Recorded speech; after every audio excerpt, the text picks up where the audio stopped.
Congratulations to the class of 2024 on the completion of your degrees. Every graduate of McMaster University is proudly welcomed as a member of the McMaster Alumni Association. Who are McMaster alumni? From coast to coast and every corner of the world, we work, lead, contribute, and volunteer in all industries and fields of work. We take our community spirit with us, our creativity and technical strengths, along with our unique problem-solving skills to make a difference for others, collaborating and innovating to take on the big questions facing the world. We make an impact. Let us introduce you to a few members of the McMaster alumni family. I would say that my experience at McMaster has served me well throughout my career journey in a number of different ways. So throughout my training with the philosophy department, I really was able to cultivate a number of different skill sets, everything from communication to research to self-expression, and all of those skill sets have really served me well throughout my career. And that's true whether it was in the university sector, whether it was in regulatory compliance, whether it was in the private sector, or now the not-for-profit sector. So I've really found that those skills have served me well and are deeply transferable.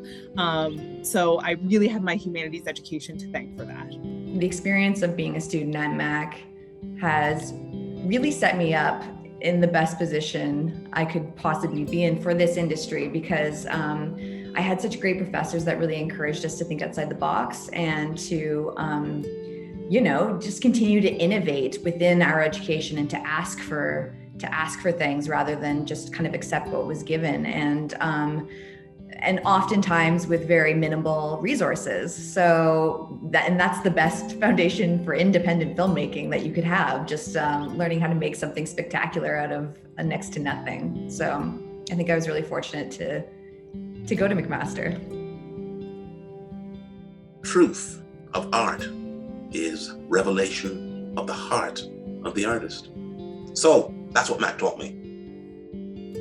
The McMaster Alumni Association numbers over 229,000 members, and today, we welcome the newest members. Where will they make their impact? The class of 2024's road to graduation has had more than the usual academic challenges, as they faced much of their studies amidst a global pandemic. Persevering and overcoming those obstacles arms this class with great adaptability and resilience that no doubt will serve them well in the future. Now, let's hear from some of the graduates with some special messages they'd like to share. Hi, my name is Mary, and I'm from the Faculty of Health Sciences, School of Nursing, and I wanted to thank my parents and my sisters for being my #1 supporters and always being there throughout my undergrad journey at Mac. They were very supportive, and they always listened to me whenever I needed someone to talk to, and I really appreciate them. Thank you, Mom, for always being my rock. Whether I needed advice or just words of encouragement, you were always there since day one of my journey here at McMaster. Thank you for taking care of my grandparents and holding down the fort at home so that I could focus on my studies and truly live out my full potential here at McMaster. I just wanted to thank my Nana and Grandpa and my mom for all of their continuous support over the years. I love you all so much, and I am so excited it's graduation day. Love you all. Thank you. I would like to thank my Amma and Appa for all their love and support, and the ISAC community for always having my back. I want to thank my mom, my dad, and my sisters for cheering me on every step of the way and making sure I was fed at all times. I also want to thank Claudia for writing every exam, test, and assignment together. I couldn't have gotten through this undergrad without her. Today, I'd like to thank my parents for trusting me and providing me the opportunity to immerse myself in a life bigger than what I had ever imagined growing up, and for enabling me to envision a life greater than myself. I'd also love to thank my godmom for providing me with all the love and support I could ever need. Thank you, God, for blessing me with such an amazing family. And shout out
I declare that the 644th Convocation of McMaster University for the conferring of degrees is now in session.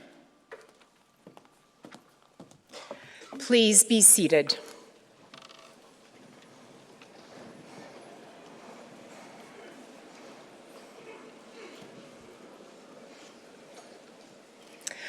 Good afternoon and welcome. I am Dr. Susan Tai, and I have the privilege to serve as McMaster University Provost and Vice President Academic. This afternoon, I also have the great pleasure to serve as your Masters of Ceremonies, welcoming all of you, graduates and guests, to this convocation ceremony. On behalf of the university, I would like to recognize and acknowledge that we meet today on the traditional territories of the Haudenosaunee and Mississauga nations, and within the lands protected by the Dish with One Spoon Wampum Agreement.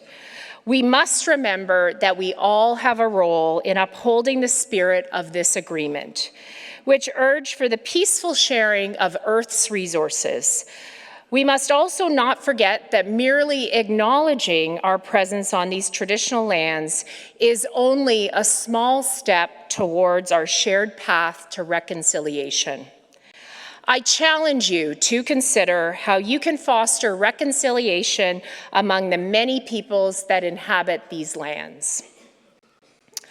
I would like to start today's proceedings by acknowledging the notable leaders joining me on stage today.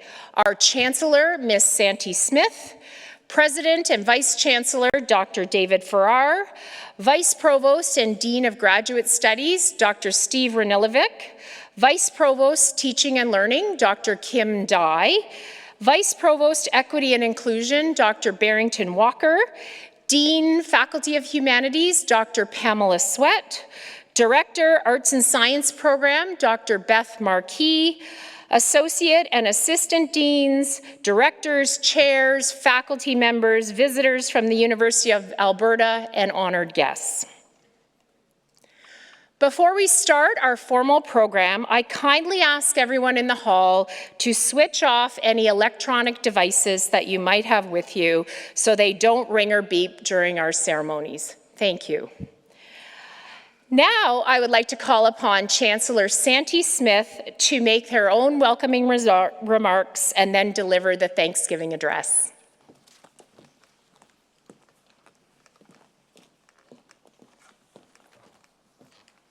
Nyawa, thank you, Provost Tai. Sego, Sewaguego, greetings everyone. Welcome, Watquanualaro, honored guests, staff, families, friends, colleagues, faculty members, and visitors from the University of Alberta, and most importantly, graduands. What an exciting day to share and to celebrate accomplishments and to extend our gratitude. I'm pleased to share with you the Ohandu Galiwadegwa, the words spoken before all else, also called the Thanksgiving Address. I will speak in Gaingeha, the Mohawk language. Se watahosios ne gat ni galewesa, ne ona, ne angali hohetste, ne ganawala donsula.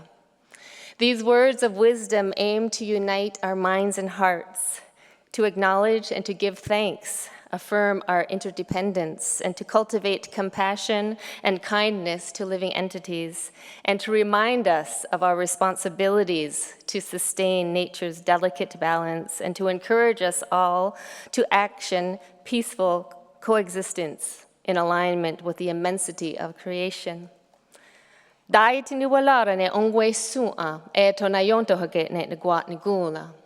We offer greetings and gratitude to the people, our ancestors, our family, our friends, so be it in our minds.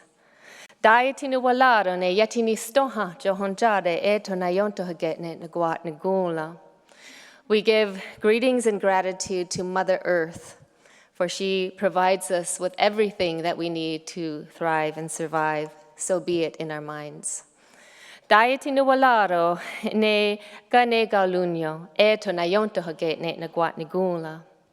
We offer greetings and gratitude to the waters, from the oceans to the streams, to the waters flowing in our body, to the water that quenches our thirst. Water is life. Adonhets ega neoneganos. So be it in our minds. Daiti nuwalaro ne gonjong sua, eto na yonto hage ne nagwat nigula.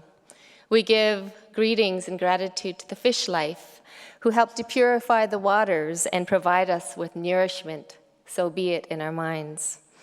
Daiti nuwalaro ne yotunduni, eto na yonto hage ne nagwat nigula. We offer greetings and our gratitude to the plant life, from the grasses to the medicines which help to purify and strengthen our bodies, so be it in our minds.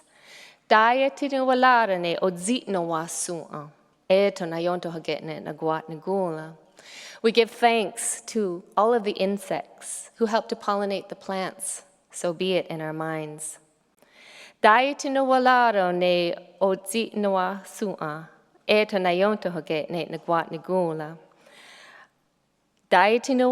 ne John Hekwa, eto na yonto hage ne nagwat nigula.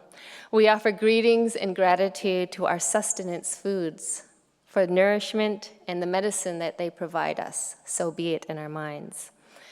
Daiti no walara ne wahyari yonta, eto na yonto hage ne nagwat nigula.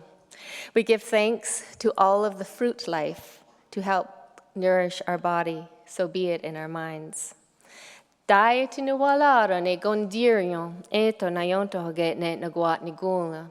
We offer greetings and gratitude to all of the animals, many who sacrifice their lives to help sustain us and who are our teachers and our guides, so be it in our minds.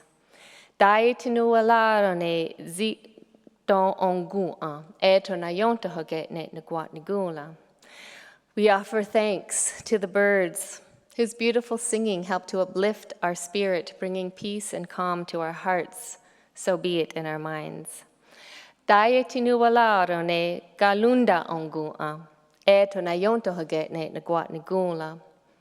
We give greetings to every species of tree.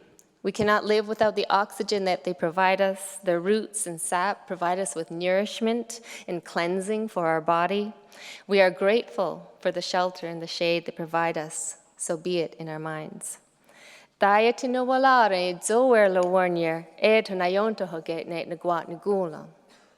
We offer greetings and gratitude to the circulating winds who travel the earth, bringing new life and breath. Through observing the winds, we recognize the cycling of seasons and messages about the environment, so be it in our minds.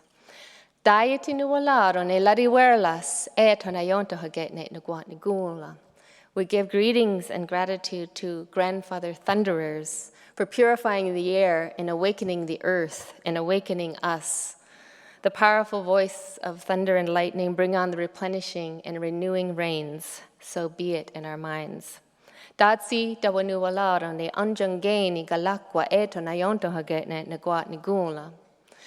We offer greetings and gratitude to eldest brother Sun, who appears consistently each morning to provide us with protection, sunshine, and energy for all living things to thrive, so be it in our minds.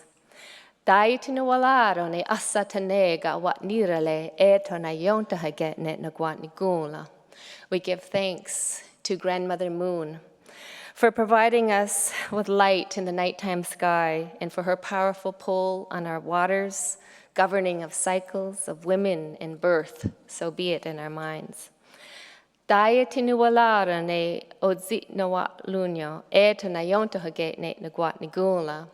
We give greetings and thanks to the stars, to the cosmos, for providing us with direction, guidance, and dazzling our eyes in the nighttime sky, so be it in our minds.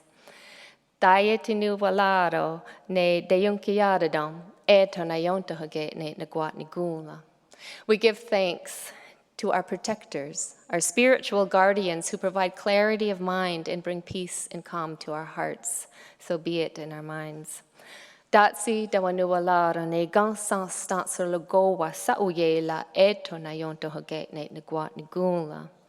We give greetings to all of creation, the immense creative energy that lives and moves in every entity and lives and moves in all of us, so be it in our minds. Ta'eto, ni gawanage, ta'eto. That was a very short and humble acknowledgement as a reminder of the immensity of the creative living universe, of which we as human beings are a very small part. In recognizing the breadth and the depth of addressing the entire natural world, I may have overlooked a few things. So I leave it to you to reflect on what you're thankful for and for something that I may have missed. It is a reminder of our responsibilities as protectors of nature, active upholders of skana.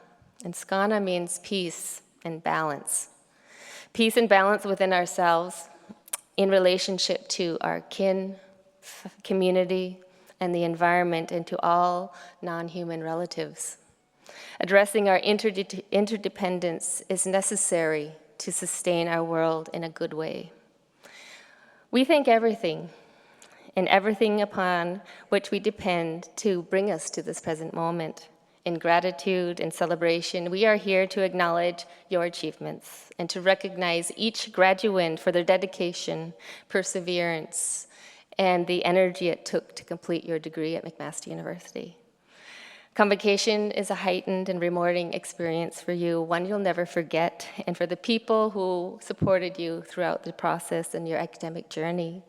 Today we acknowledge the special care and support and the guidance from your family, friends, and colleagues, and the McMaster University faculty and staff. Please let's give our supporters a round of applause.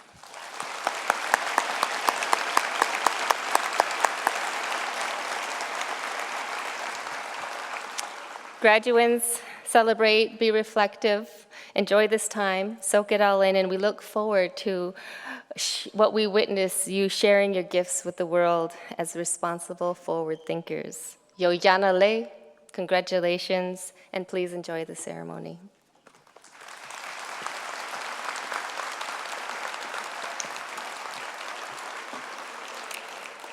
Thank you, Chancellor Smith. I would now like to introduce the Dean of the Faculty of Humanities, Dr. Pamela Sweat, to make their own welcoming remarks and then present the honorary degree recipient.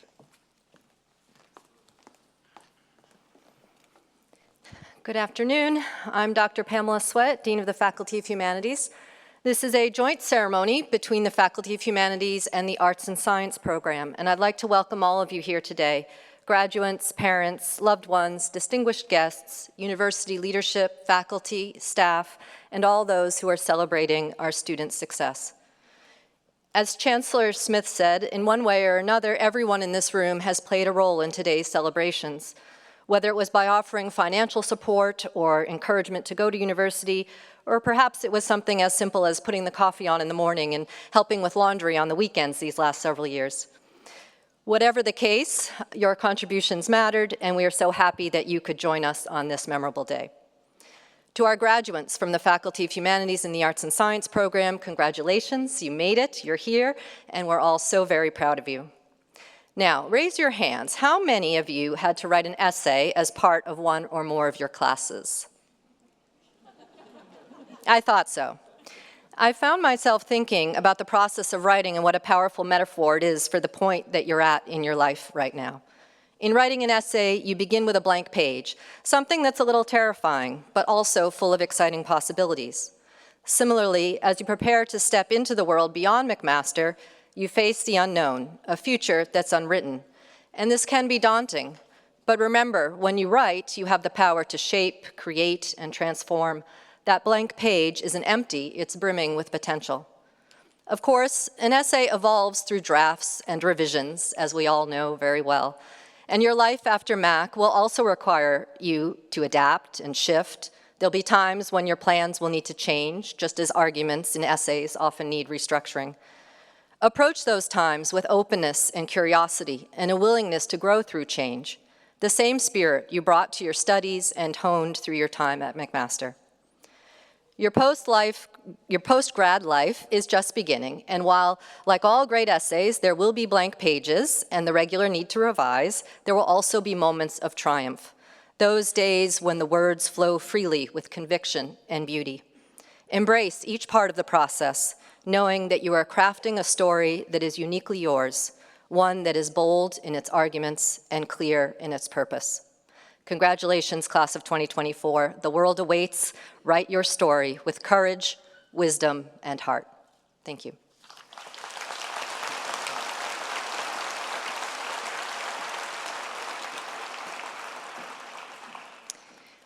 I would now like to present our honorary degree recipient, Dr. Kenneth Blackwell. Dr. Blackwell. By the authority, Chancellor Smith, by the authority of the Senate of McMaster University, I have the honor to present Dr. Kenneth Blackwell. After Kenneth Blackwell completed his bachelor's degree in 1966 at the University of Victoria, he traveled to Wales with the plan of compiling a bibliography of Nobel laureate, philosopher, mathematician, and peace activist Bertrand Russell. When they met, Russell was impressed and invited Dr. Blackwell to catalog his personal library. Later, Russell's literary agent enlisted Dr. Blackwell's assistance in documenting in full the Russell Archive. That work set the stage for the sale of the archive, and when McMaster University purchased the high-profile scholarly resource in 1968, Dr. Blackwell joined the staff at McMaster as the Russell Archivist, a post he would hold for nearly 3 decades, during which time he would also become an associate member of McMaster's Department of Philosophy.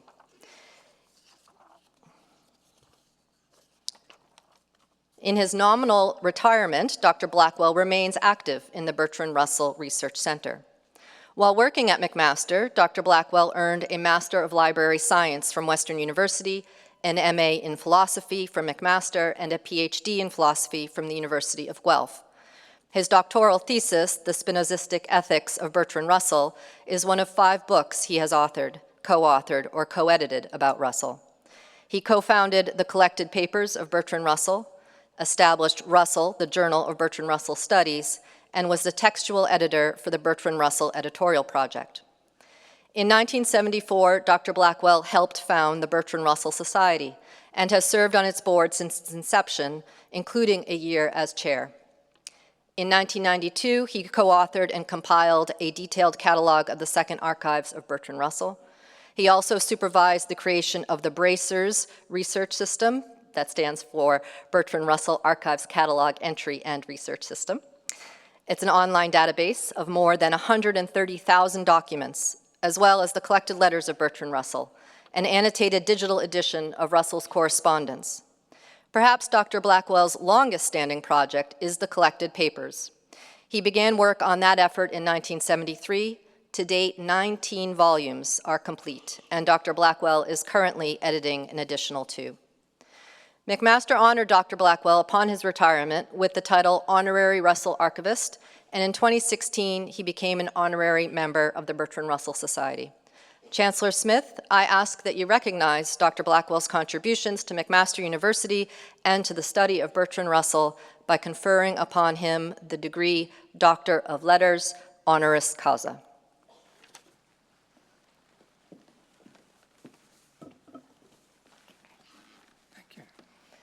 Kenneth Blackwell, by the authority of McMaster University Senate, I have the great pleasure to confer upon you the degree Doctor of Letters, honoris causa, in McMaster University with all the rights and privileges pertaining to that degree.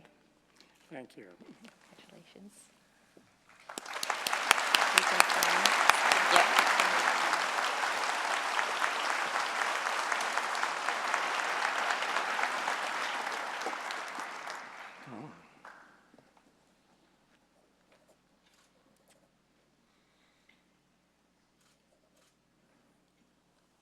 I would now like to invite Dr. Blackwell to deliver the Convocation address. Thanks. I'll just get a drink of water.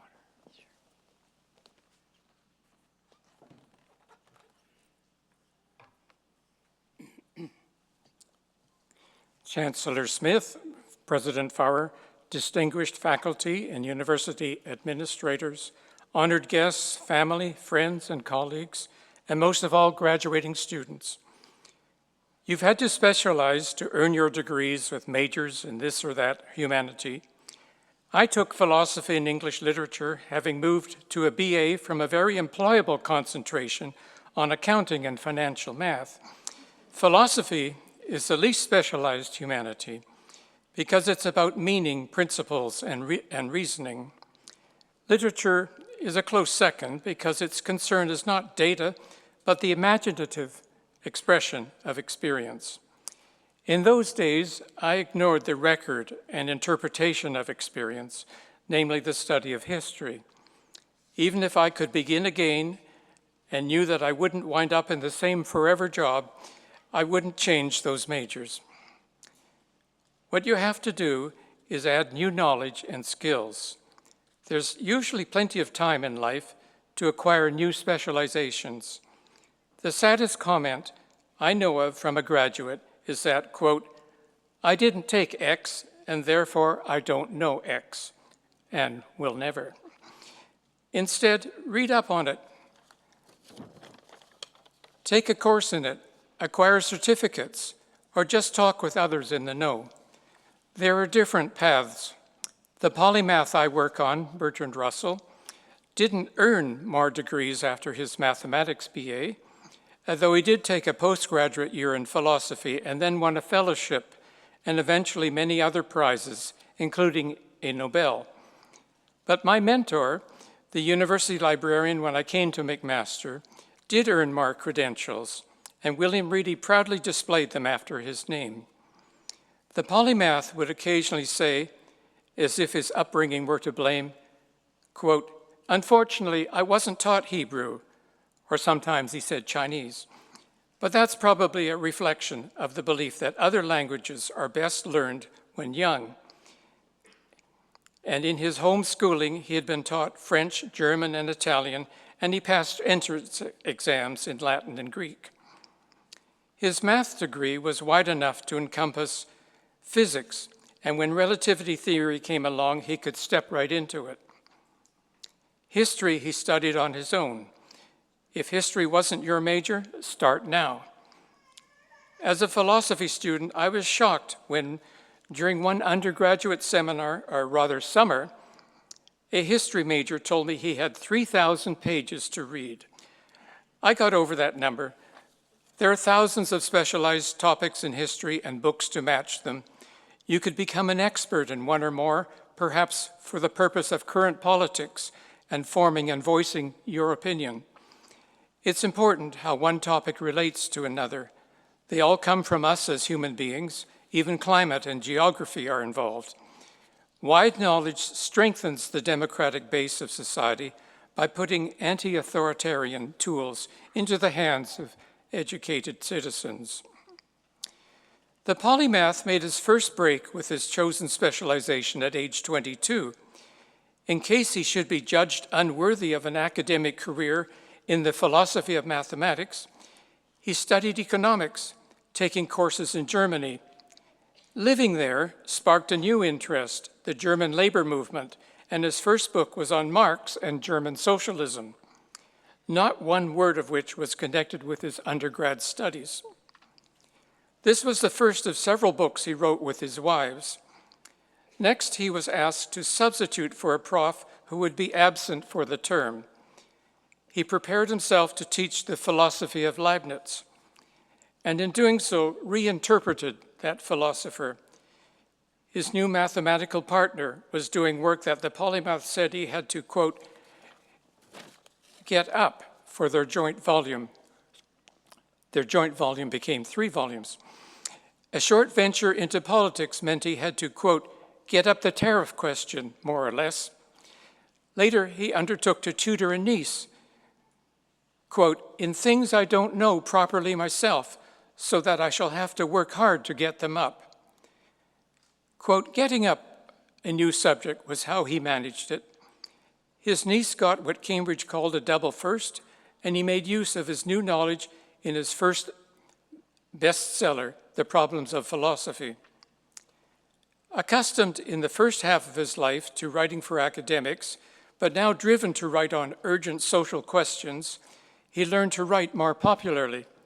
Quote, one ought to be able to speak words that would be more powerful than battleships, he said. One study involved research into the origins of the First World War, then in progress. He was reluctant at first, saying, quote, "I feel too ignorant of the economic and business aspects, but perhaps I could get them up." It took some time to rid his prose of a propensity for colons and long qualifying clauses, but he developed into a popular lecturer and writer on a wide range of difficult topics. His philosophical research took him into psychology, on which he read textbooks and specialist studies during a spell of political imprisonment. He published the resulting study of mind. His old study of Marxism served him well in a new study of communist Russia when that country overthrew its rulers. This non-historian then went to China and wrote a volume on its past and current development. Trends in the development of societies next interested him. Meanwhile, relativity was in the air, and he refreshed himself in physics, a practice he continued into his 80s, possibly because he did not want to appear ignorant in his dealings with the nuclear scientists of Pugwash. He had expressed views on higher education, but when he and his second wife started a family, they wanted control over all aspects of the early education of their children. Although he praised the Montessori methods of a local school, the couple launched their own. The psychology of little children, the selection of apparatus, and dealing with parents were new to him. He admitted he was no administrator, but became good at another skill, fundraising. He wrote on sex, having studied the subject, no surprise, since he was a teenager. Move up a few years, and it is history again. To the public, he had become a pundit. Pleading ignorance, he declined in an interview to take a position on the British mandate in Palestine. 2 years of Nazi racial politics later, he filled that gap. Reading history was a serious pursuit, and he encourages you to get to know an era to the extent of reading its diaries and letters. Although hardly what you'd call religious, he felt at home in theological argumentation, and he once criticized the biography for omitting medieval religious arguments that were influential at the time. As an author, he was preparing for a new series of books, including his renowned History of Western Philosophy. This involved, quote, getting up many philosophers to the degree that he could write knowledgeably on them while specialists were certain to look for errors. In fact, he admitted in the preface that every philosopher was better known to specialists, with the possible exception of the one he had reinterpreted 45 years before. At the end of the Second World War, he had no difficulty in writing immediately on the physics of the atomic bomb, but was more interested in preventing future wars with the hydrogen bomb, whose fusion engineering he described and predicted. Military strategy became a new pursuit, although he admitted in a newly discovered letter to an academic friend 3 weeks after the A-bombs were dropped, quote, "I am obsessed by the futility of all our pursuits, since England will be wiped out in the next war." To another friend, quote, "It is difficult with these expectations to feel that anything is worth doing except to eat, drink, and be merry." From then on until the end of his long life, his main study and campaigns involved international relations while staying abreast of the advancing technology of weaponry. That took him, figuratively speaking, to hotspots from Suez to Hungary, from U-2, the spy plane, to Cuba, from India and China to Vietnam and the rest of the developing world, to the watershed year of 1968, and finally to a very short, half-hearted semblance of retirement. He died amid further controversy on the topic of Israel and Palestine. His tools in all the foregoing were a wide knowledge with no artificial barriers on new subjects, a frighteningly analytical mind, a courageous regard for the truth, and a wide range of specific contacts, of specialist contacts on whom he could call. He never feared to get up a new subject, and like Noam Chomsky after him, he and his wife collected data on current affairs in the form of news clippings, which you will still find in the Russell archives. You're graduating with some excellent tools. Some used to be monopolized by specialists because access was expensive. There are the old-fashioned literary tools, the checking of quotations, the collation of suspect documents, the examination of sources, and specialized reading. Computer tools will make a database or spreadsheet for you that will reveal connections among seemingly unconnected data.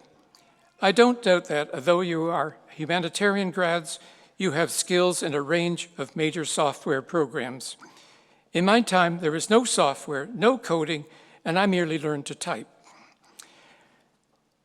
Other parts of the world will affect you much more than they affected me 60 years ago. I used to think increasing global interrelatedness was certainly a good thing. Nuclear war would have such widespread, disastrous effects that even countries that loathe each other and play the old 1950s game of brinkmanship haven't started such wars yet. Global awareness tools include access to data, its reliability and translation. Social media bring you into contact with views and news from around the world, including fake news from around the world.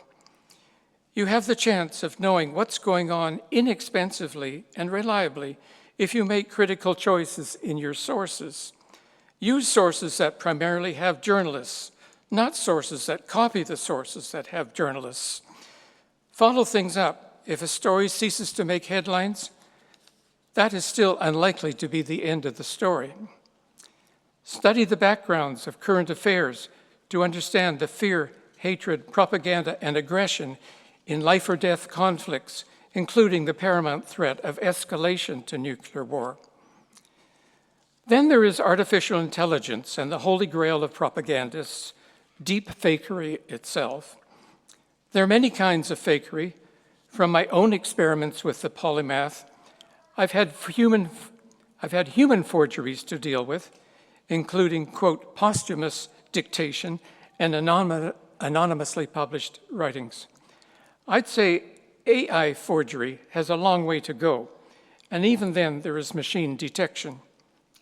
When I asked ChatGPT to generate a Bertrand Russell love letter, the machine didn't know when to stop and kept piling on the endearments and flowery phrases. Some were good, but were any of them original and not in Chat's training texts? As for lethal AI, we hear warnings to go slow with generative AI's algorithms because there is no independent control of the for-profit enterprises concerned. Influencing society with what you've learned involves publishing tools and presentation. Most, if not all of you, are capable of publishing in a variety of formats, whether online or offline, that look sharp, have multimedia, and avoid distractions such as bad grammar and misspellings.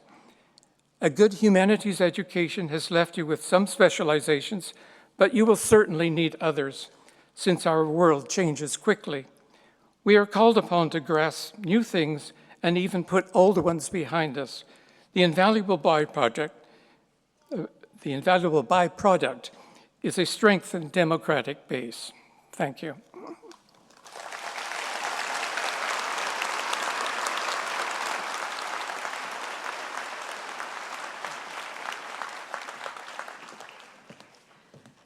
Congratulations, Dr. Blackwell. I would now like to welcome Dr. David Farrar, President and Vice Chancellor, to the podium to present the graduates to our Chancellor for admission to their degrees.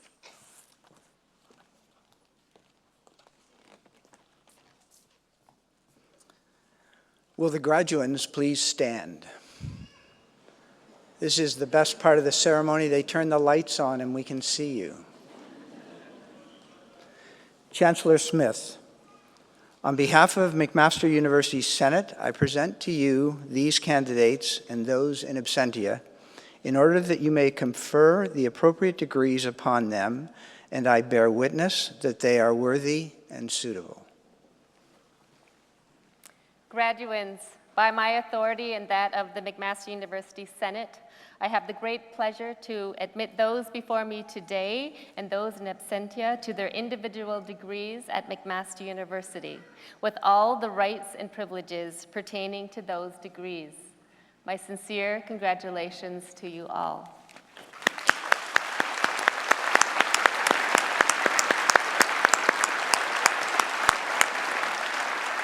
Please be seated.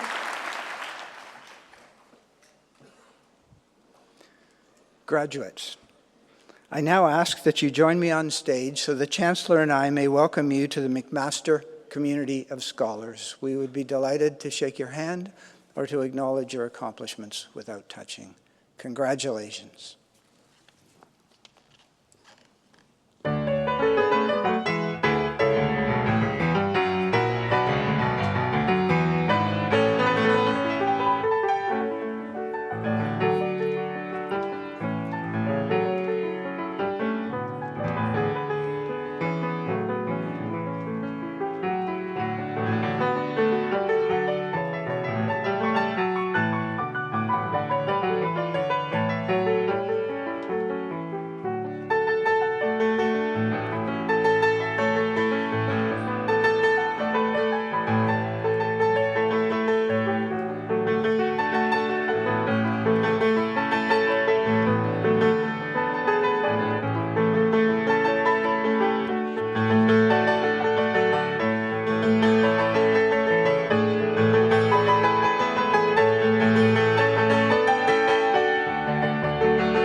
Honored guests, so that each graduate's name may be heard, it would be appreciated if during the presentation of the graduates, you would hold your collective applause to the end of each degree category. Thank you. Chancellor Smith, may I present to you the following graduates of the degree Doctor of Philosophy. Jessica Sage Rauschberg.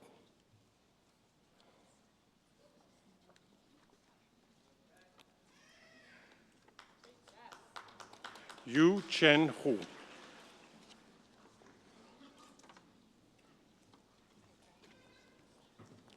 Yi Zhu.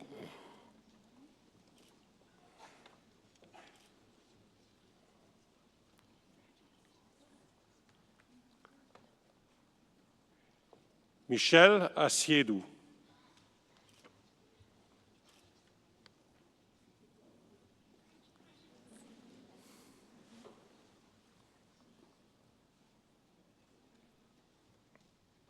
Paul O'Hagan.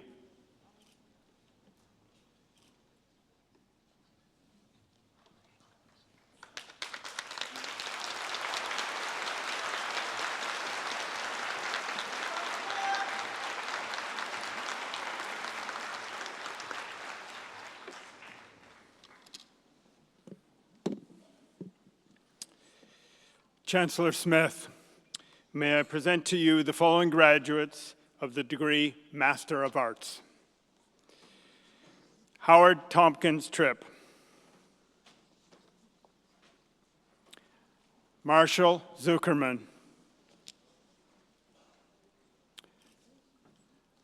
Vanessa Maria Polajek. Dulani Munisha Winjasundara.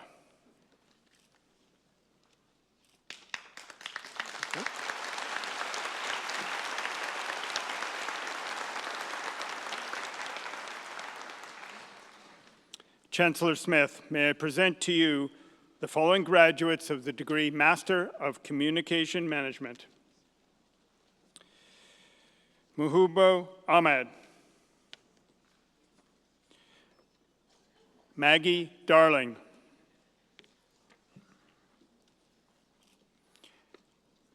Amber Doherty.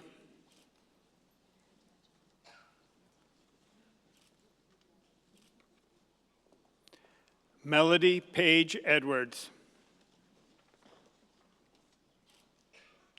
Nella Drury.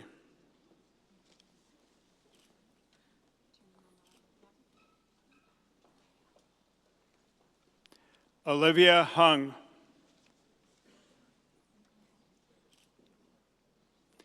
Erica Kastner. Nicole Longstaff. Paris Christian Mayer Samansky. Elizabeth Summers. Danielle Wong.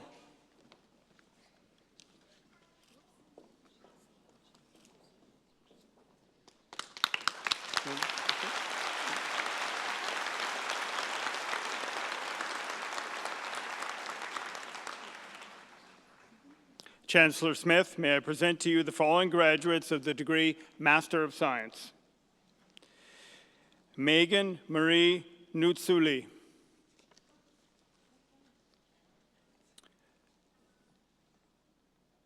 Yakun Zhang.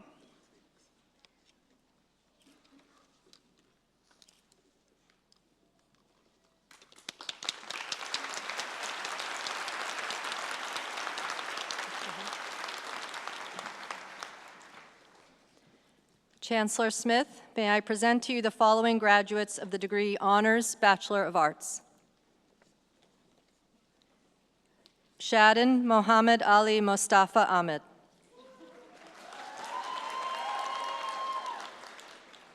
Lian Ahmad Ajawi.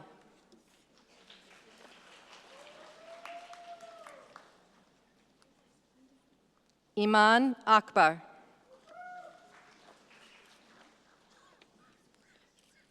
Oreolu wa Alaka.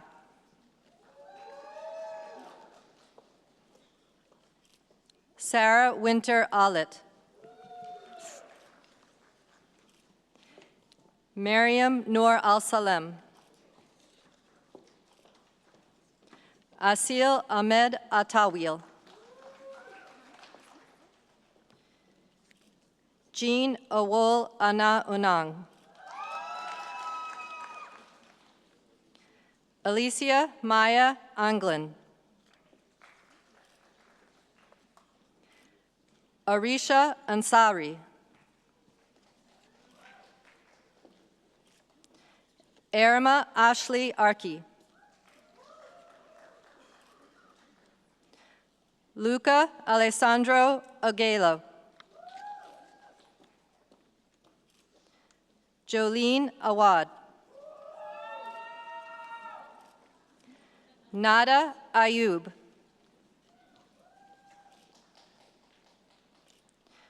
Arij Mohammed Ayub. Ava Baggio. Aliyah Jane Bajaj. Lauren Michelle Ball. Devonte Tyrese Ballantyne. Francis Arabella Ruiz Bungies. Alicia Maria Baron.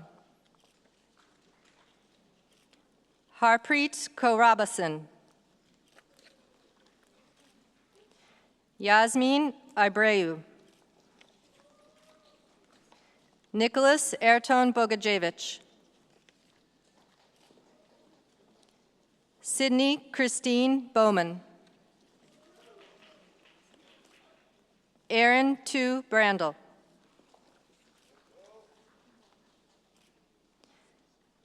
Sydney Brandt. Joshua William Wallace Briggs. Jacob John Eric Brooks. Elizabeth Sarah Brown. William Christopher Feldner Brown.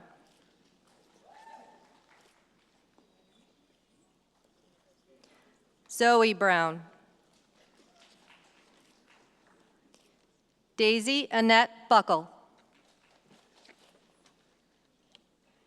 Mackenzie Elizabeth Burns. Tiana Burns. Jennifer Burton. Roa Butt.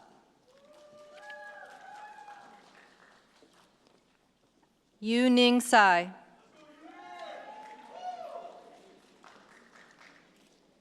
Dariana Florentina Kamak. Martin Ron Parlett Kalpin. Samantha Evelyn Capobianco. Larissa Caruso. Daniela Charles Obazi. Rebecca Charlton. Isra Shiab. Rachel Manu Chu. Matthew Nicholas Chow.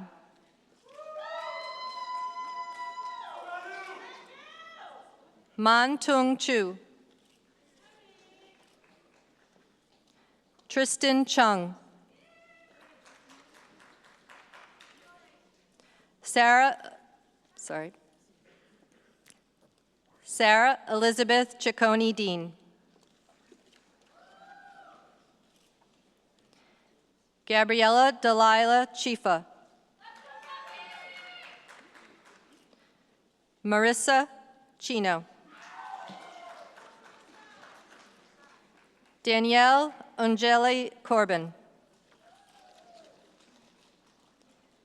Danielle Marie Kornek. Emma Lee Crossgrove. Riley Harper Crocker.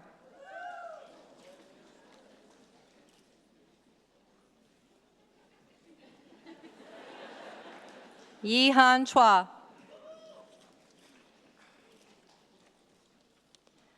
Jack Ethan Davies.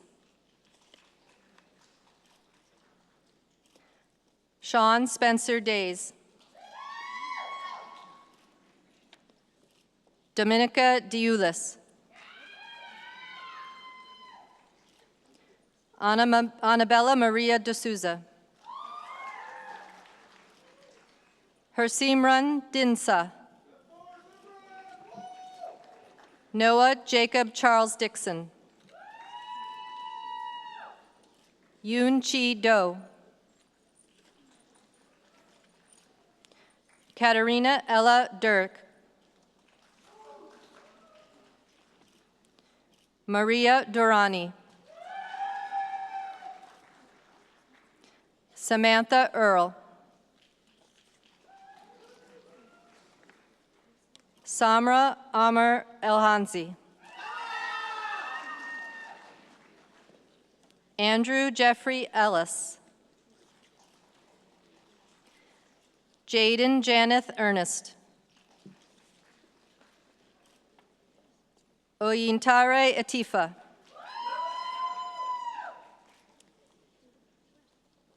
Jenna Forelli. Ed Brian Florent.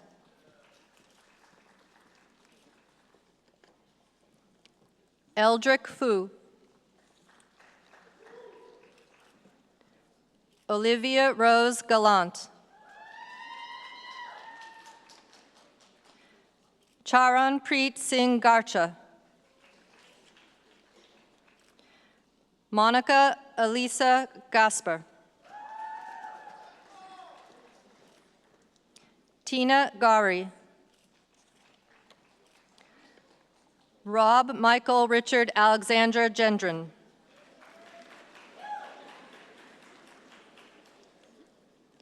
Taylor Amanda Giordano. Oyinpreye Krista Godwin. Gabriela Gucioso. Davis Valentino Grant. Jacob William Groby.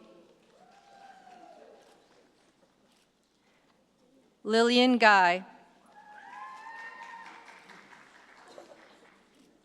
Mira Haddad. Selma Halilovich. Nico Halulis. Emily Ann Hampson. James Jacob Harrison.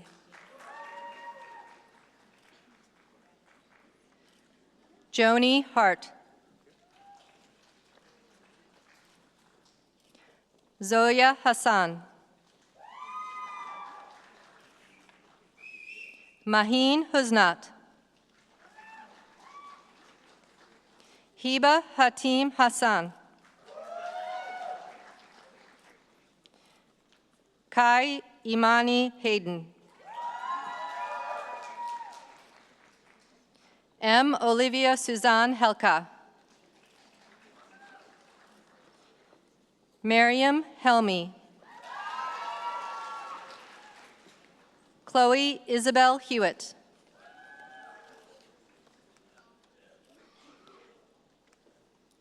Esther Hollington. Daniela Antonio Iantuono.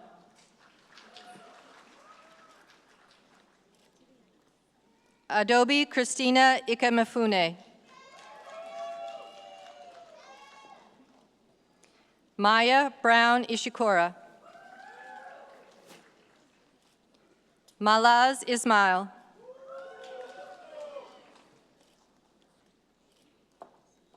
Sarah Ismail. Daniel Izovsky.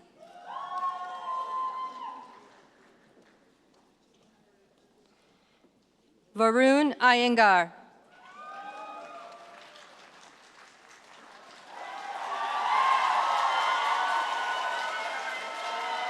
Hala Jabbar.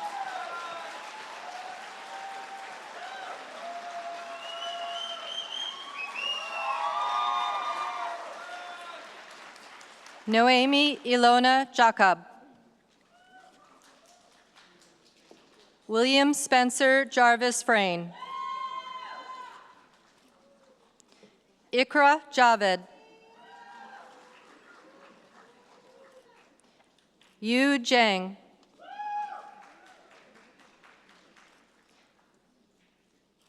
Lily Howden. Laura Jimenez. Philomena Kamzik.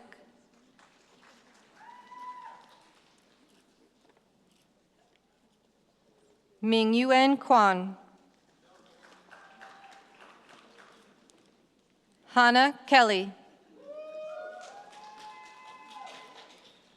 Jacob Tobias Keogh. Zainab Jamil Khan. Kristen Kirby. Robin Kayla Komaransky. Angelica Maria Korzenivsky.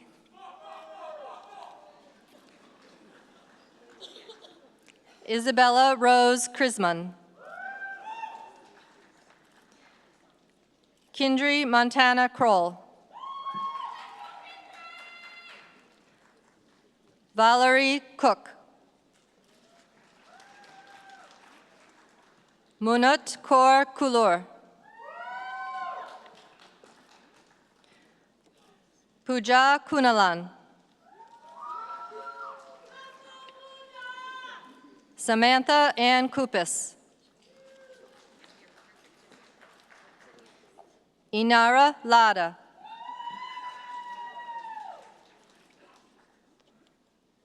Safa Mustafa Lalub.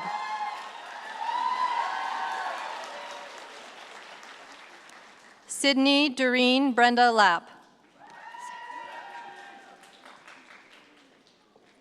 Jenna Lozick. Joshua Aaron Lavalli. Mahdi Law.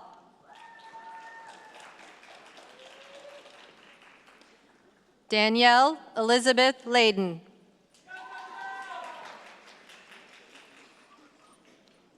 Benjamin Lee. Scott Alexander Leonard. Tuan An Lee Tron.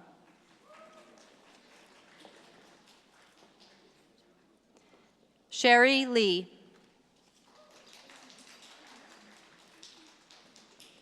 Shell Yu Lang.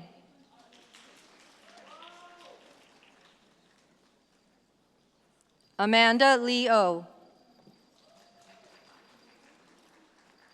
Milena Loganova. Christopher Alexander McLean.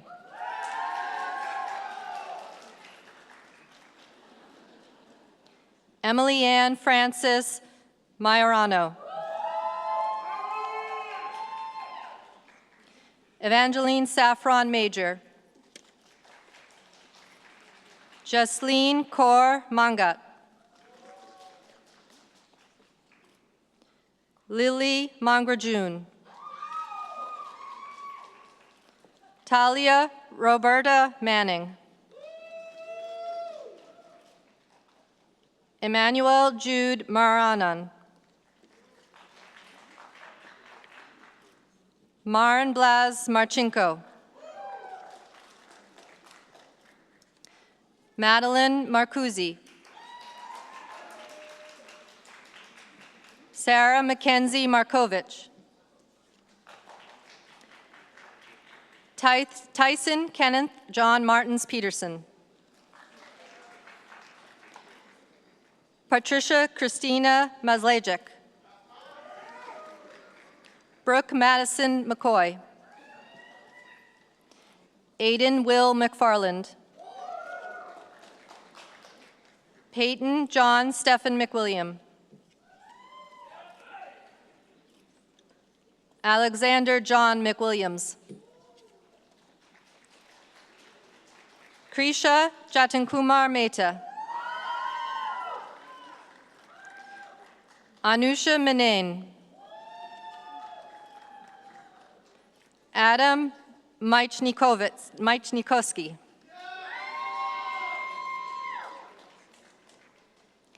Neela Mitani. Sudais Mohammed. Jacelyn Morrison. Mehnaz Morshed. Hannah Madison Murphy. Anna Nesbitt.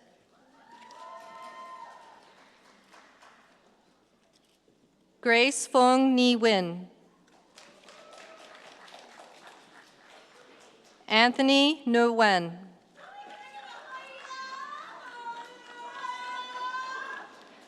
Mustafa Obid. Charlotte Evangeline Patricia O'Brien. Emesomiad Irene Okate. Penny Susan Oliver.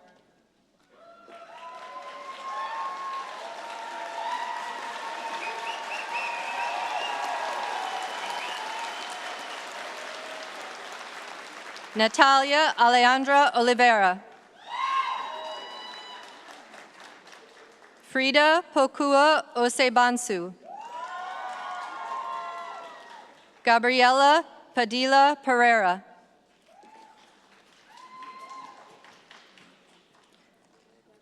Claire Pagorjan. Dasha Palagut. Naomi Pascal. Kushi Patel.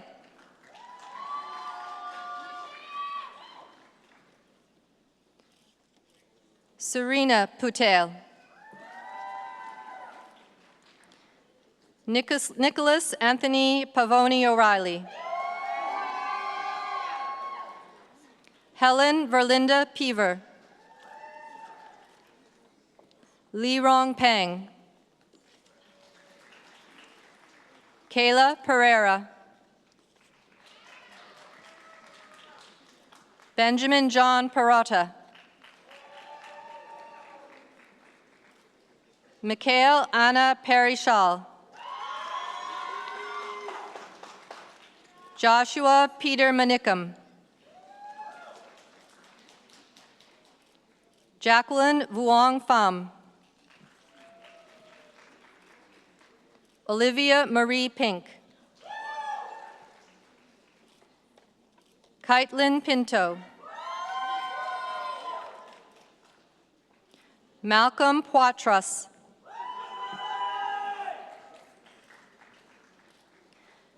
Cassandra Portelli. Ryan Pride.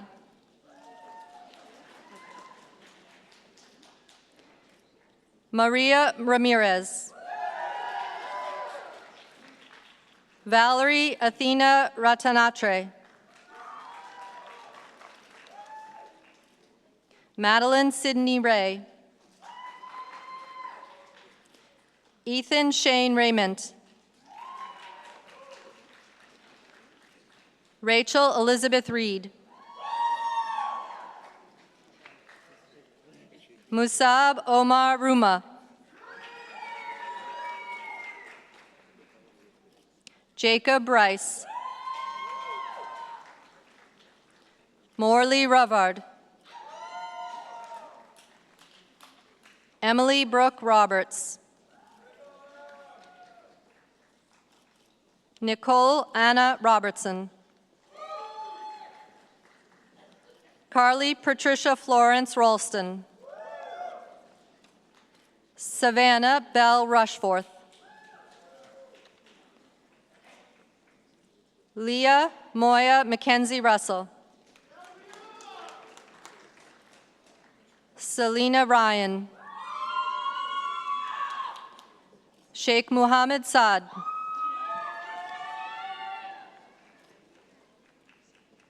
Hamza Seida.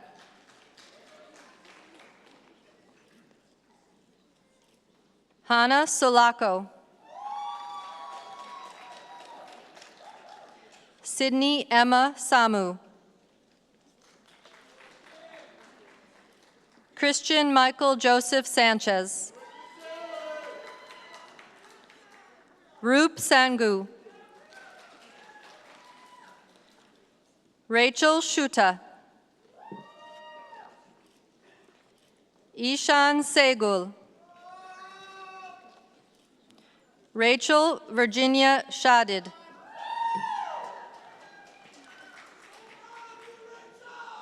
Sadra Sheikh Allard. Mariam Hasina Sheikh. Manuhil Shunaiber. Juliana Short Jimenez. Sukaina Shakur. Annabelle Pimentel Silva. Sydney Ann Nicole Skeet. Alyssa Michaela Smania. Tayo Anthony Smith. Kea Sogoli.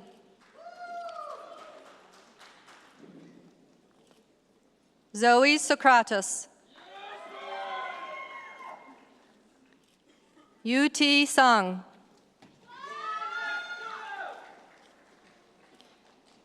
Brianna Sukdeo.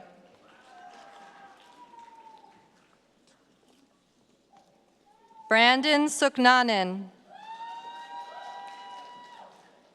Carly Marie Stewart.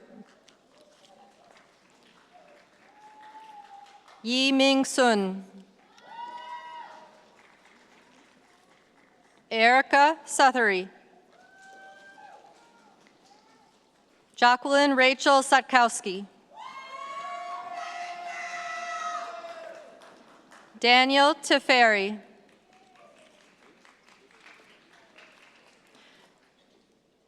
Roberto Jr. Testa Morales. Michael Thatch. Allison Michelle Thorne. Emma Top. Ella Kennedy Tufts. Jamie Anne-Marie Tileman. Elena Fung Hua Van. Got her last name. Vienna Vu.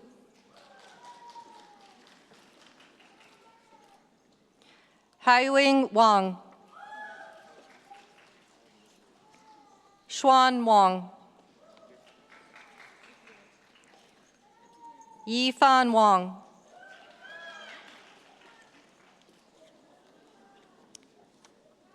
Hunter Kenneth Watt.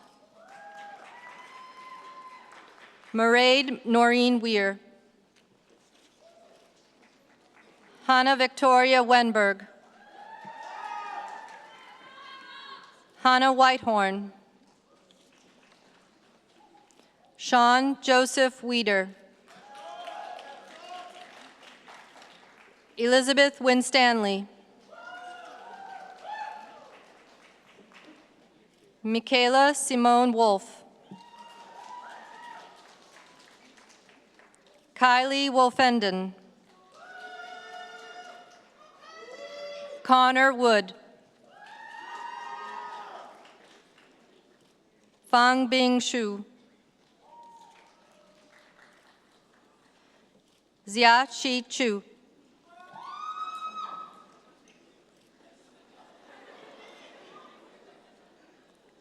Wen Yen. Mirna Yohiya.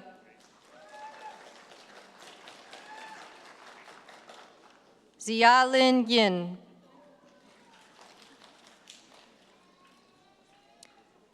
Wenxi Ying. Ujala Yusuf. Shichi Yu.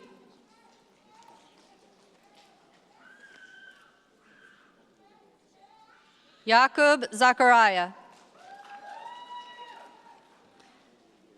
Zainab Zafar.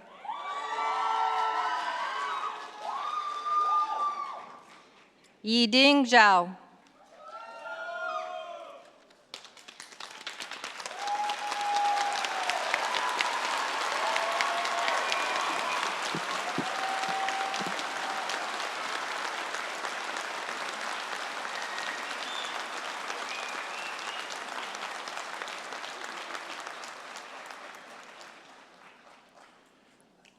Chancellor Smith, may I present to you the following graduates of the degree Honours Bachelor of Arts. Honours Bachelor of Fine Arts.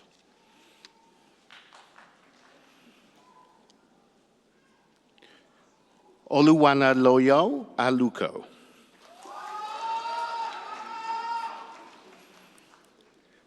Melissa Chekovili Isa.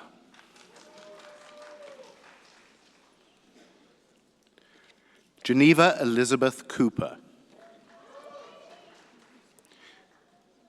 Stephanie Duliana Croning.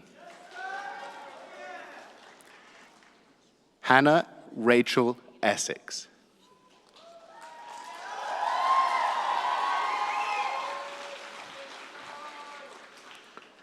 Yu Chen Fu.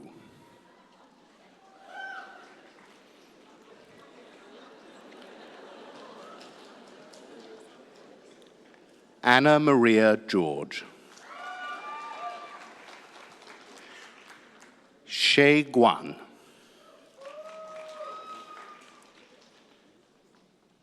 Jessica Emma Loreen Haddle. Zaina Hamada. Cameron Hardacre-Spauer.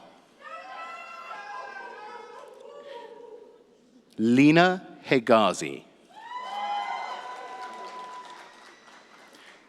Pippa Catherine MacDonald. Jacob Dylan McAuliffe. Sarah Nicole Notdorft. Olivia Starla Outlaw. Cameron Roberts. Nadia Marquis Woodside.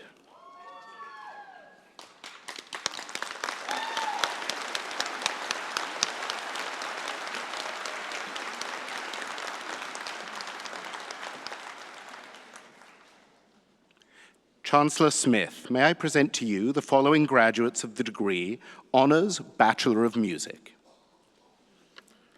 Cameron Ian Altina. Mackenzie Budgell. Leanne Rajiv Cherian. Harmony Dawn Dulaurier. Christian Thomas Felice. Gabrielle Jonte. Leah Alexandra Marcoon. Olivia McIsaac.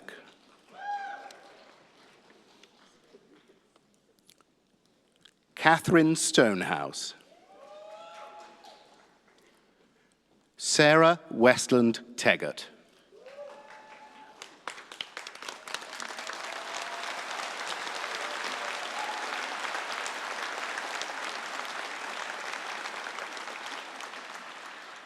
Chancellor Smith, may I present to you the following graduates of the degree Honours Bachelor of Arts and Science. Ella Brown. Andrea Madison Chang. Anthony Lorenzo Carabini. Shaylin Mary Coffey. Samuel Michael DePaul. Ada Jade Epstein Shapiro. Elisa Feingersh. Naveen Garg. Joshua William Gilsby. Sarah Gillies. Rana Guler. Vanessa Jerfy. Serena Anara Habib. Alexander Harris. Madeline Harvey. Amara Eve Hashem Steele. Jessica Ho. Wim Hausen Kreitzberg. Danya Igdura.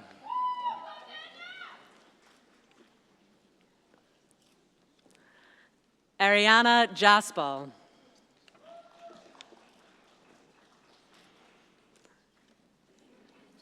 Cameron Allen Johnson. Miriam Kaiser Khan. Zoe Comlos. Allegra Mariana Cortez Miller. Mitchell Marvin Ronald Lane. Malika Hannah Francesca Lawrence. Atara Lepetz. Marissa Loyacano. Tess Antoinette Thomasina McDonald. Bronwyn Sloan McLeod. Isha Madan. Rebecca Madden.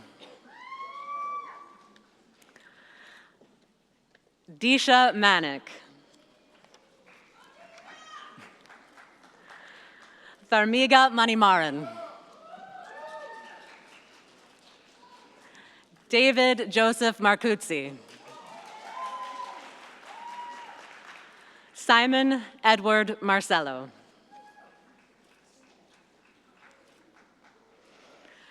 Rachel Matthew. Ekta Mishra. Emily Murphy. Teresa Flynn O'Daker. Emily Catherine Coyne Osborne. Catherine Grace Ott. Kayla Catherine Overholt. Maya Poon.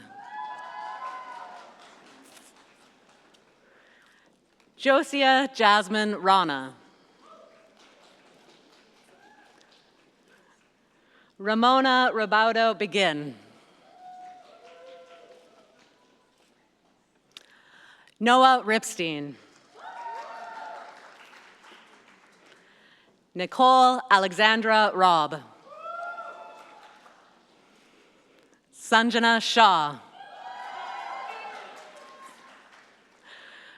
Rachela Smith.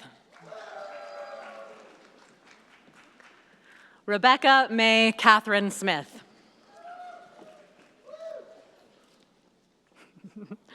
Sydney Juliana Ciarto. Kimia Tahai.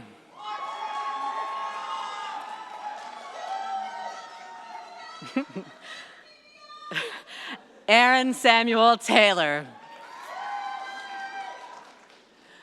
Saskia Yvonne Tolan.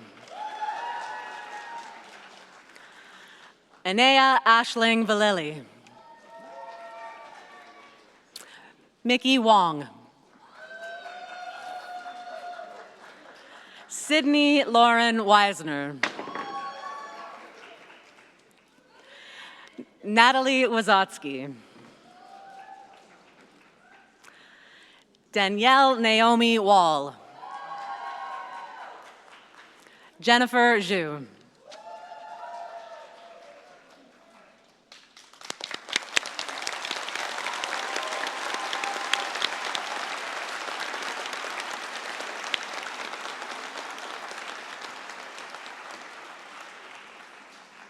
Chancellor Smith, may I present to you the following graduates of the degree Bachelor of Arts and Science. Daniel Botros. Victoria Bowie.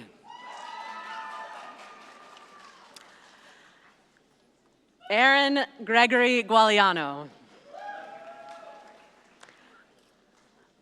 Alina Maria Pace.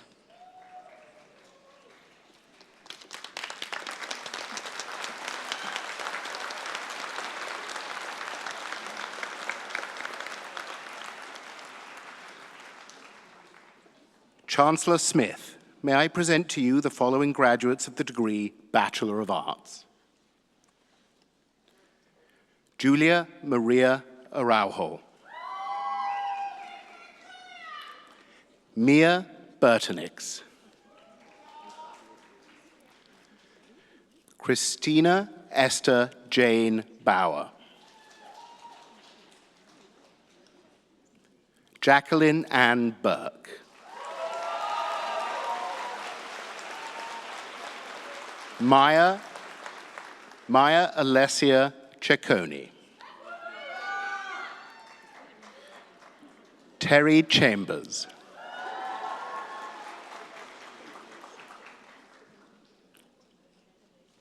Claudia Camilla Hushen. Nathan Donato Jack Crisante. Jacob Fraser Doherty. Ori Epstein.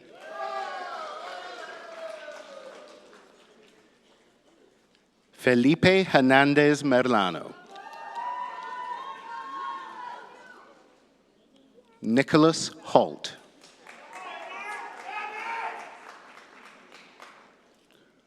Rija Khan. Duncan Kozak. Sarmia Kunageshan. Sonia Ma.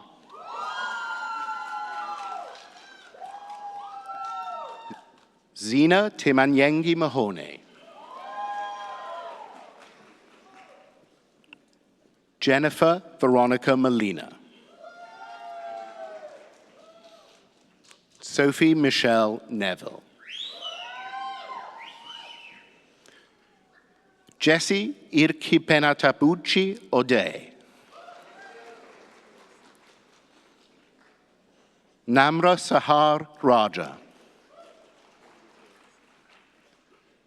Maxim Thomas James Robb. Saif Eldin Ashraf Eldin. Kaylin Sheridan. Devonte Tofan Bally.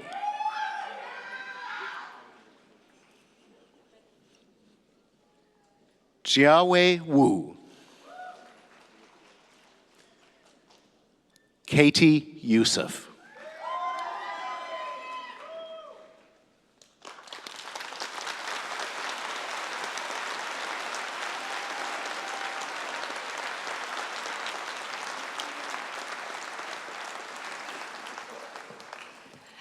Let's give another round of applause for our graduates. Woo!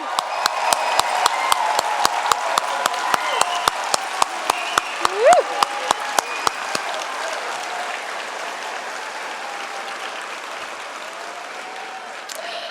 I would now like to introduce Christopher McLean, a graduate of the degree Honors Bachelor of Arts in the Justice, Political Philosophy, and Law program, who will be delivering the valedictory address.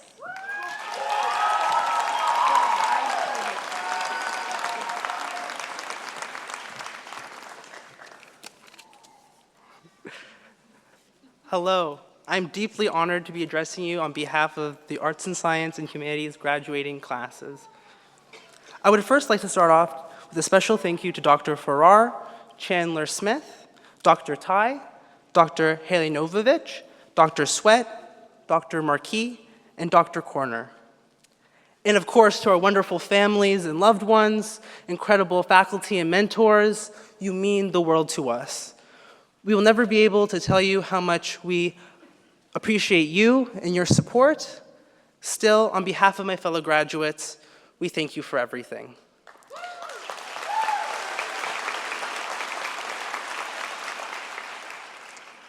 Now, to the graduating class of 2024. We did it!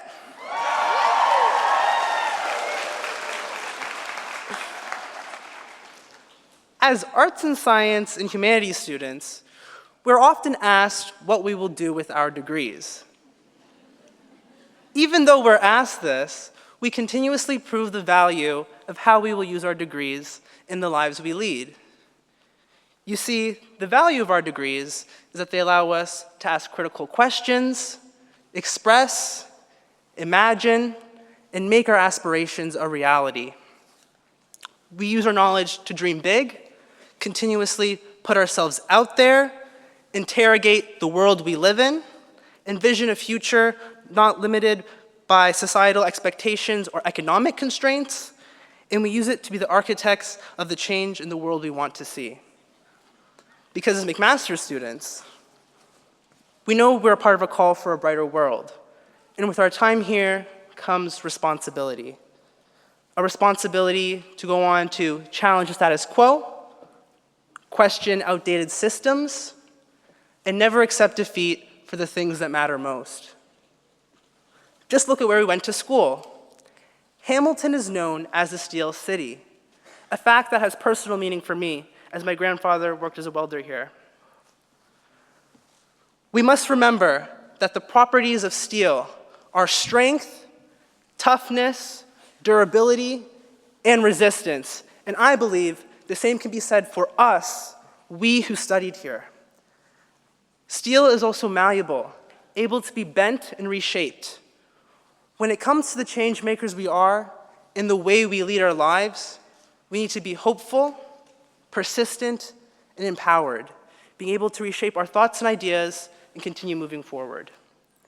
Using what we learned here, the experiences that have made us grow, and the lives that have touched us to be a strong force to be reckoned with in our communities and beyond. Congratulations, class of 2024. Good luck and best wishes.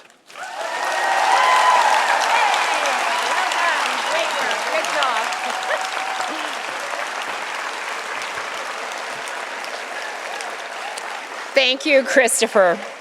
I would now like to introduce the Director of the Arts and Science Program, Dr. Beth Marquis, who will present the President's Award of Excellence in Student Leadership and the Laura Dodson Prize.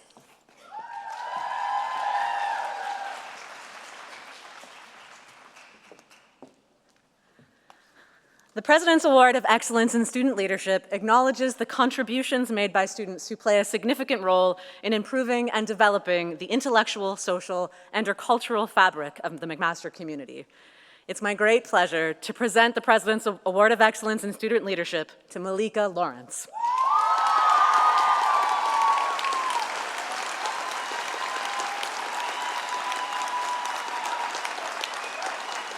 I encourage everyone to follow the QR code listed in your program to read about Malika's many contributions and acknowledgements. Congratulations, Malika.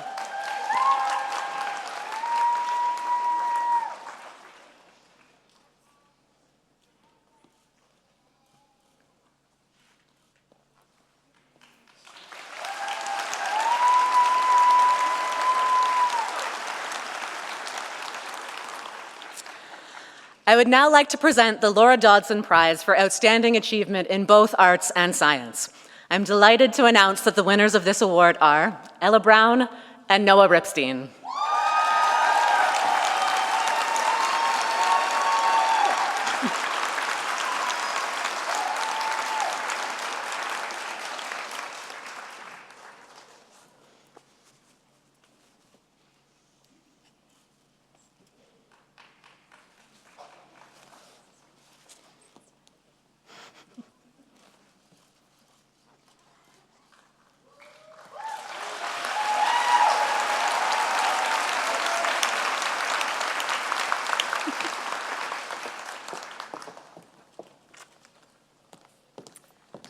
Congratulations, Malika, Ella, and Noah. May I now call upon the Dean of the Faculty of Humanities, Dr. Sweat, who will present the Governor General's Academic Silver Medal and the Dean's Medal for Excellence in the Humanities.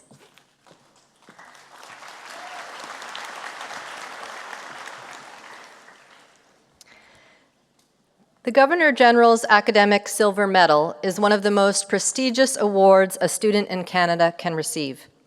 Established in 1873, this honor recognizes exceptional academic achievement at the high school, collegiate, undergraduate, and graduate levels. Each year, McMaster awards just 3 Governor General's academic silver medals to the students at the university who have achieved the highest academic standing at the undergraduate level. Earning this accolade not only places this year's recipients among the top students to graduate from McMaster, it places them among the top students in Canada. On behalf of Her Excellency, the Right Honourable Mary Simon, it gives me great pride to present the Governor General's Academic Silver Medal to Danielle Layden. Chancellor Smith.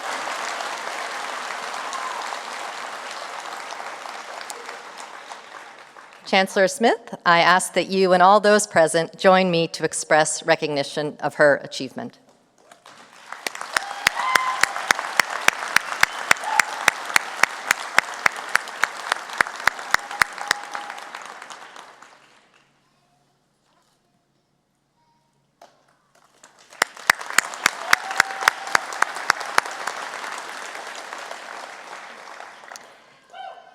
I would now like to present the winners of the Dean's Medal for Excellence in the Humanities for Outstanding Academic Achievement. It is with great pleasure that I announce this year's recipients, Danielle Layden, Morley Ravard, and Carly Rolston.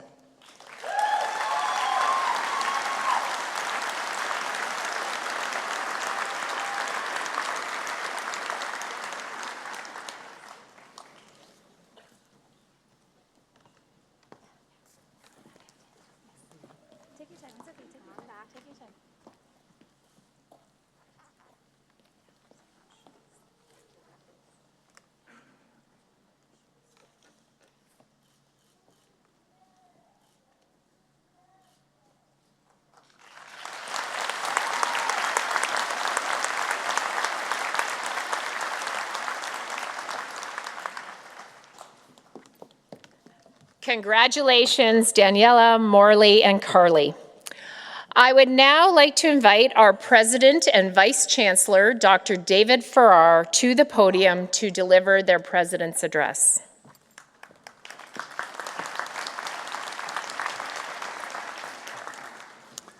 Chancellor Smith, distinguished guests, award winners, faculty, members of the McMaster community, members of the McMaster graduating class of 2024, family and friends. One of the real privileges of my role as president is to speak to the graduates on the occasion of your convocation, to offer congratulations on behalf of the university, and to tell you how proud we are of you. You have been at McMaster during some of the most disputed, turbulent years in education, when the COVID-19 pandemic forced us to radically change our ways of teaching and learning. Nonetheless, you persisted, and you're here today. Today, we acknowledge the pain and suffering by those touched by the conflict in the Middle East, and at the same time, our ceremony offers space to celebrate your accomplishments and to hope for an end in the conflict. We have heard some inspiring remarks today from the beautiful convocation address from our Chancellor that opened the ceremony to the thoughtful and motivating speeches from our honorary degree recipient and our valedictorian. Let me add a few final thoughts before I bring the ceremony to a close. Most people know the story of how the Second World War assembled a team of international scientists and researchers to work on the Manhattan Project during the Second World War. It was the subject of last summer's blockbuster movie, Oppenheimer. Not many know the McMaster connection into that story. One of the scientists invited to participate in the international effort was Harry Thode, who was an associate professor of chemistry at McMaster. And although he was invited to join the Allied scientists at Los Alamos, he decided to remain in Canada where he could make use of his existing equipment to get the results rapidly. Thode's work added to the status of Canadian nuclear research and put McMaster firmly on the map of global nuclear research. Thode, who later became McMaster's president, believed strongly in the transformative possibilities of nuclear research and was convinced that a university-based reactor was necessary to maintain momentum.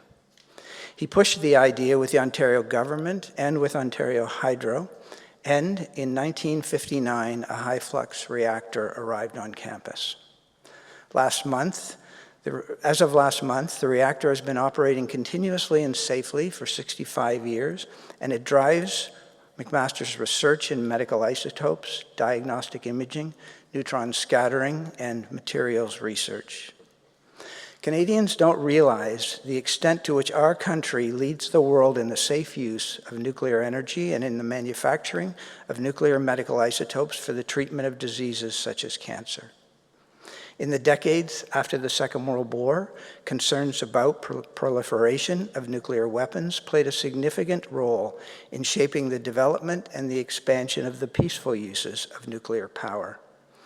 Opposition to nuclear energy stemmed from fears about costs, about safety and security, including the potential for nuclear accidents, and about the potential diversion of materials for weapons. McMaster's reactor remains one of the remaining few reactors in the world, and is the only one that pays for itself through the use of medical isotopes. McMaster's nuclear research is providing global leadership in the next generation of nuclear reactors and in the next nuclear workforce. So why am I telling you this story? It's clear that now we're on the throes of another transformative technological shift with the rapid advancement of artificial intelligence, or AI. You have, of course, encountered many applications of AI, both in your research and in your studies at the university and in your personal lives. The immense positive applications of AI are undeniable. AI has revolutionized health science research and healthcare, enabling more accurate diagnoses, personalized treatments, the rapid discovery of new drugs. AI algorithms can analyze medical images, predict disease outbreaks, and assist surgical procedures. AI plays a critical role in autonomous vehicles, enabling vehicles to perceive their surroundings and navigate complex environments and make split-second decisions. AI algorithms are also used for fraud detection, risk assessment, and personalized financial advice. AI has automated the tedious and repetitive tasks, the drudge work, freeing workers to focus on more creative roles. And many more advantages and applications are transforming research and manufacturing and the quality of lives. But there's also intriguing applications to AI in our personal lives. In her seminal work on technology and human vulnerability, entitled Alone Together, Why We Expect More from Technology and Less from Each Other, the MIT researcher Shelley Turkle observed, technology proposes itself as the architect of our intimacies. Turkle conducted the research for her book long before the widespread availability of chatbots and avatars, but she foresaw the possibility that AI was coming for our hearts, not just our jobs. For example, there are now apps that will go on a first date for us and provide a transcript of how that date went. Apps like Replica have been downloaded more than 100 million times and will provide a constantly available companion who will never ghost you. The future, as one American commentator observed, is at our front door with flowers. AI is transforming the ways in which we form relationships with each other, perhaps not always in good ways. There are more sinister aspects to the rapidly developing use of AI. The Anglo-Canadian computer scientist Geoffrey Hinton is considered by many to be the godfather of AI. In 2012, Hinton and two of his graduate students at the University of Toronto created the technology that became the foundation for artificial intelligence systems now being used by tech industries around the world. Google acquired the company started by Dr. Hinton and his students, and he joined the company as an advisor. But he left Google last year and has begun taking interviews about the existential threat he believes the powerful AI technology poses to humanity. This is not just about human workers being replaced by computers. Hinton and other prominent technology leaders are warning that AI systems may soon start to think for themselves, with alarming consequences for human civilization. They warn that without some global regulation, the powerful AI systems will begin to change the world in unpredictable ways. Does our experience with nuclear research offer some insights into the way forward with artificial intelligence? Canada was at the forefront of the development of nuclear reactors in the 1960s, developing a unique technology called CANDU. In addition to deploying these reactors in Canada, we sold them to India, Pakistan, South Korea, Romania, and China. Nuclear power offered a low-carbon alternative to fossil fuels for electricity generation, and its widespread use would have reduced greenhouse gas emissions significantly over the past 5 decades. If nuclear power had been adopted in the late 20th century as the primary source of energy, undoubtedly we would have considerably less fossil fuels being used today. But faced with the difficult challenges of negotiating non-proliferation agreements and the safe management of nuclear waste, along with the considerable costs of building safe reactors, most countries opted to turn away from nuclear power and to continue to rely on fossil fuels, with devastating consequences for climate change and the future of our planet. I think we can learn some important lessons from the lost opportunities of the widespread use of safe nuclear power. We're not going to unplug AI technology that's now running much of the world. They are extremely useful. They have the potential to do much good, but they require us as citizens to become involved in guiding their use towards moral, ethical, and socially desirable ends. Canada has been active globally in promoting the responsible use of AI for the public good through forums such as the Montreal Declaration for Responsible Development of AI, which addresses social and ethical risks of AI, and through organizations such as Digital Public Square, which was developed by university students to help people avoid online censorship. One of the privileges of working and studying at a research-intensive university such as McMaster is the opportunity to think critically about big questions, an opportunity to examine data, to consider different perspectives, to look at history, to seek information outside of your own bubble, to make time for courageous conversations, to hear dozens of different viewpoints, interpretations, and theories, to change your mind, or to develop a more complex understanding of difficult issues, to look for truth in unexpected places, and to develop your own capacity to lead in whatever area you choose.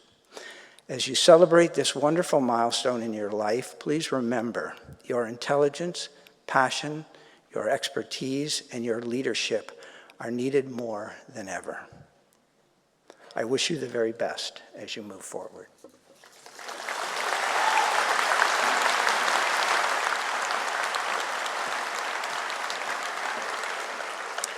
Thank you, Dr. Farrar. May I invite Chancellor Santee Smith back to the podium to deliver their closing remarks.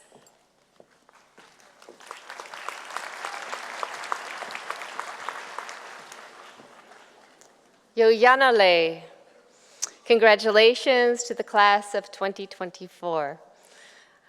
Yoyanale in Gaingeha means well done or good job, good work. And I want us all to shout it out to each other. So I'm going to teach you how to say Yoyanale in 3 sounds. Yo. Yo. Yan. Yan. Erle. And together, Yoyanale. One more time, really loud, like you mean it. Yoyanale. Good job. As a McMaster alumna, I look forward to seeing where you go from here. You are all now graduates and members of the McMaster alumni family.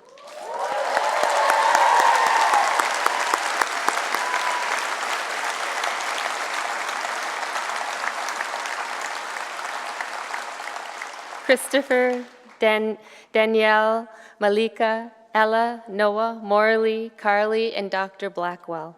Congratulations on your accomplishments and for sharing your works and your journey to inspire us. Dr. Farrar, you've given us a lot to think about, and I know that I will personally remember your words, and I wanted to leave with one reflection about our responsibilities and our decisions that we're making as you move forward and as we all move forward, the understanding of the 7th generation principle. The decisions that we make today, let us consider what impact they will have over the next 7 generations, and that be a guiding principle for us to have forward thinking and to take care and sustain all of creation. Graduates, take all of these words and energy with you as you go. My very best wishes to you all on your next journey. Nyawa. Thank you.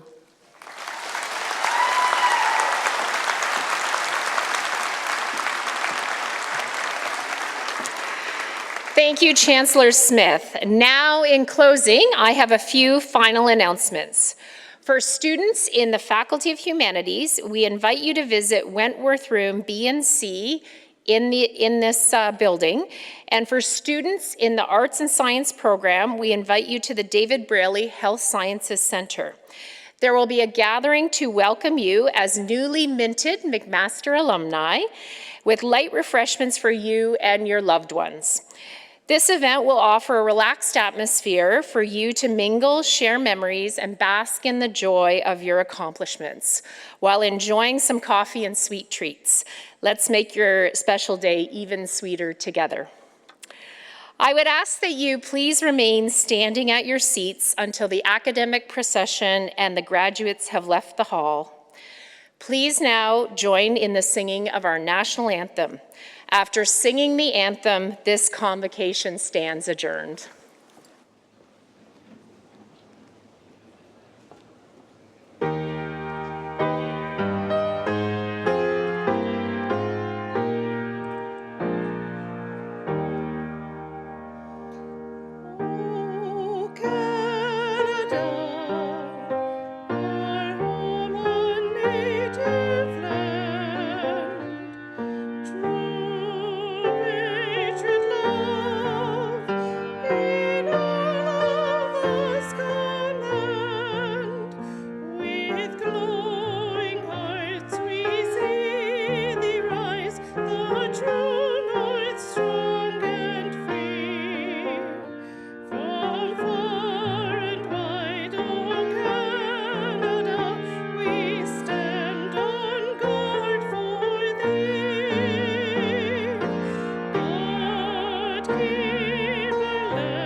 Yeah!